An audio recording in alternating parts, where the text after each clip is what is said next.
where the Stormers often, get traction are in the scrums and in the mauls, and you guys did fantastically there. And I mean, really, and that must be fill you with pride as well, just the physicality that you guys showed there. Yeah, obviously, as you can see, I was a back myself. No, we spent a lot of time on set piece, and with Richard Kelly and Duncan Jones, our two coaches. We have two coaches in that area. Young Reese is a product of that. And look, it's very difficult, not just with the Stormers, to be fair, in South African teams that are big and strong. People can piggyback up apart without making passes. So one of the things we spoke about this week was, let's make them play. That obviously brings a different stress elsewhere, but I thought we were very, very good at set pieces and not giving stuff away for free. You're not always going to get it right. And, we had our opportunities up in their red zone, and they had opportunities in our red zone. I thought that people, obviously the front row boys were great. I thought James Ratty was unbelievable, considering how much rugby he's played. Adam Beard coming on, and we knew it was going to probably. Adam Beard coming on. Hugh Sutton's just come back from injury, playing 80 minutes, after having a long period of time out. So they dug deep and found a way, and they're probably a reflection of their attitude, but also, a good plan and good coaching. It was also obvious that you guys did a lot of homework in terms of what they would do. You were ready for that cross kick. It looked as if you were. it looked as if you were anticipating a lot of things. So clearly, you guys did a very thorough, prep on this one. Well, I think that we've seen a lot of stuff from the Stormers, in our time here, and good teams don't change their DNA, right? You know that they're gonna offload. You know that they're gonna force it a little bit, and you don't always get that right. Defensively, you've got to have an incredible amount of energy and effort, and that's really, on these guys being emotionally and physically connected to what they're got to do. But the good thing for us is we didn't get spooked by it. I think you can get dragged into playing the game they want to play. You can play as loose. The thing that I'm probably most pleased about from a performance point of view is that we were very disciplined about how we wanted to play the game, and we stuck to it. And as a result, we grew into the game and looked good. And looked a threat, both pressure-wise, on both sides of the ball. So I think that there's a lot of learning for a young team that's had a lot of disruption in it, about how we prepare, but also the discipline it requires to win games against really good opposition. Congrats. Toby, there's always a lot of talk about, well, there seems to be a lot of talk, because I read the overseas media quite a bit. People not so sure about. People not so sure about whether South Africa should be in the competition. But you just mentioned winning at altitude against the Lions. I think it was in the Challenge Cup. January. Yeah, in January. And you spoke about the altitude next week. You spoke about beating the Stormers like a long way from home. Surely it's actually really, it's good for your rugby, or for the cut for Welsh rugby, that you actually are putting up with, that you're dealing with those challenges, and it appears to be making, well, certainly your team better. And better at dealing. We're big fans of it. Yeah. 2 weeks away from your wife is absolute dream. Is this live? No, it's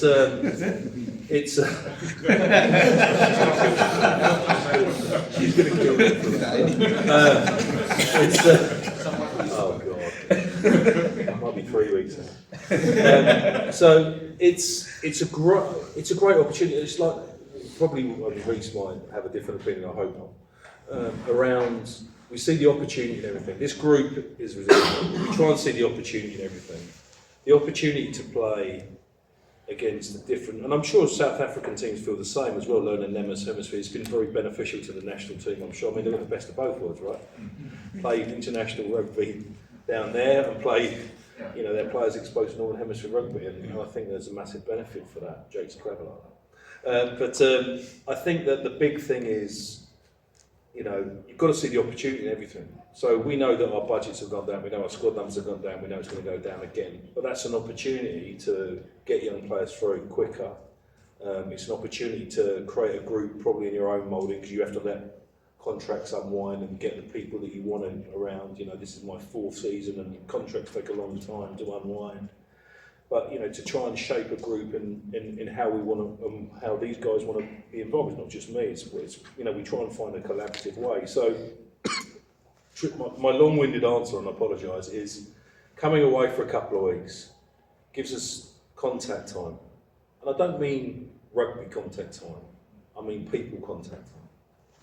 These guys go out, celebrate with each other, you know, you don't disappear from a training ground. Yes, we have people from different areas, and they're a very tight group because they spend a lot of time with each other, either playing cards, drinking coffee, or both, you know, or taking the mickey out of each other, which is another favourite pastime. But those things create the bonds that you saw tonight. And it's people first. One thing I've tried to advocate, and I've not got it right all the time, is that we're people first. And if we can remember that, and we can create and foster that part of the game, and these trips allow us not just to get better rugby-wise, is probably my answer, and you get tested in different ways. So adaptability, flexibility, finding out to win against different opposition, on the field, adjusting, is brilliant for that, but it's also brilliant for your group, for people. Is that where all the resilience come in this group? We could see it on the field, how the belief also grew the longer the match went on. They put their bodies on the line, especially defensively, and then the crowd became very much silent. Is that how that all plays out for you guys? That probably follows on from that question. It's about coming out to a new experience, playing in new stadiums, against new crowds in different environments. And yeah, the fast start probably helped in silencing what was a very loud crowd at the start. But that's what we spoke about, was, especially in the change room before we went out, was fast start, letting them know we were going to stand in front of them and be there.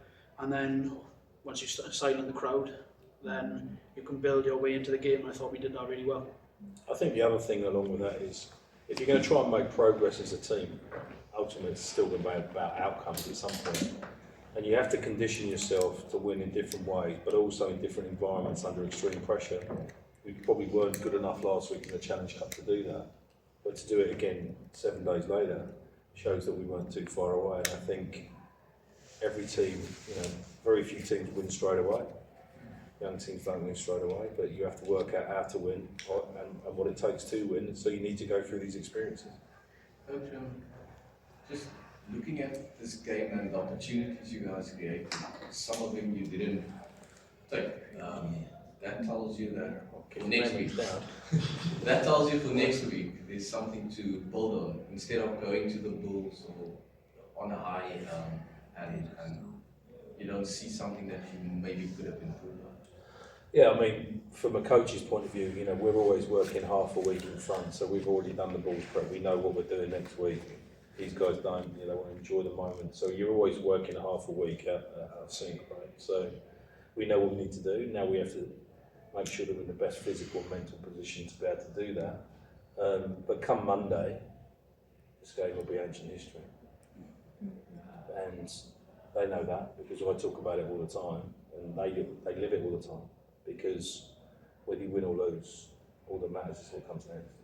And part of I talked about respecting was seeking opportunity in winning, seeking opportunity in losing. And the opportunity we've created ourselves is we had 5 games left at the start of the day, now we've got 4, we've got 5 points from that, so we've still got a chance. So we'll be looking at the next thing. Reece, the Stormers have 2 very experienced props in Captain Francois Herber and Brock Harris, who's probably one of the most experienced players in the competition. You played directly against him. What was that experience like for you? Yeah, it was really good. From a learning experience, obviously Brock's played a lot of rugby, obviously overseas in the UK as well, and also here, and we knew it was going to be a real tough task.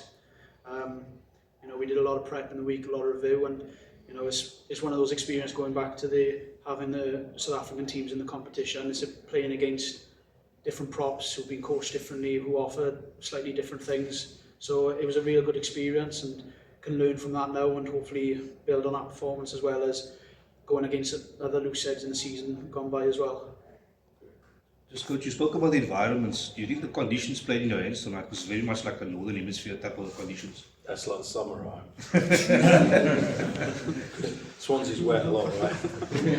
You know, it's like an eclipse. 2 days of sun, gone. No, it's I don't think so. I think it was warm. I think the travel still played in it. I think obviously when we saw a little bit of missed around, and obviously been, you know, we've woken up to a little bit. We've not come over at this time for a little while, so that was, you know, was I pleased it wasn't 30 degrees? Yeah, you bet your life I was.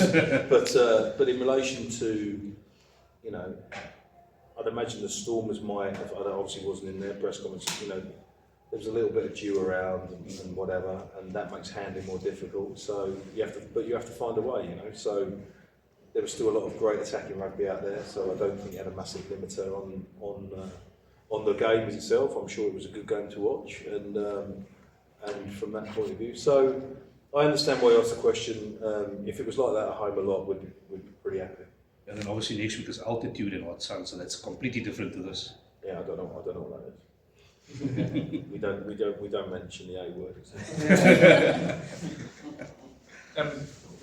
I mean, talking about that, because if I remember correctly, in that game, you scored 3 tries in the last 10 minutes to win it. I mean, That's why it's in your head. That, Youngsters don't understand. Youngsters don't care you. So. but I mean, that was a barrier you went through. Well, you did say it earlier, actually. I mean, I'm asking a question. Yeah, I mean, obviously, our supporters made a really, they think it's funny, gif of me pointing at the altitude sign after the game, so which was very embarrassing for me. But I think that, you know, there's certain places that you go, and then, you know, there's a reason they make a sign of it. You know, they're trying to play with your head, and you've got to have that resilience and toughness to understand what's happening and rise above it. Ultimately, it's 80 minutes, same for people. Yeah, and yes, people will talk about playing at altitude and people that are conditions, but we're not. So we just got to get on with it. We'll find a way. That's what we do. And it means probably we have to make substitutions a little bit earlier. We have to be smarter on the substitution plan. We have to be smarter around our recovery at half time. But we find a way. And the fact that we've done it means we're not beaten before we get off the bus. Thanks all. Cheers.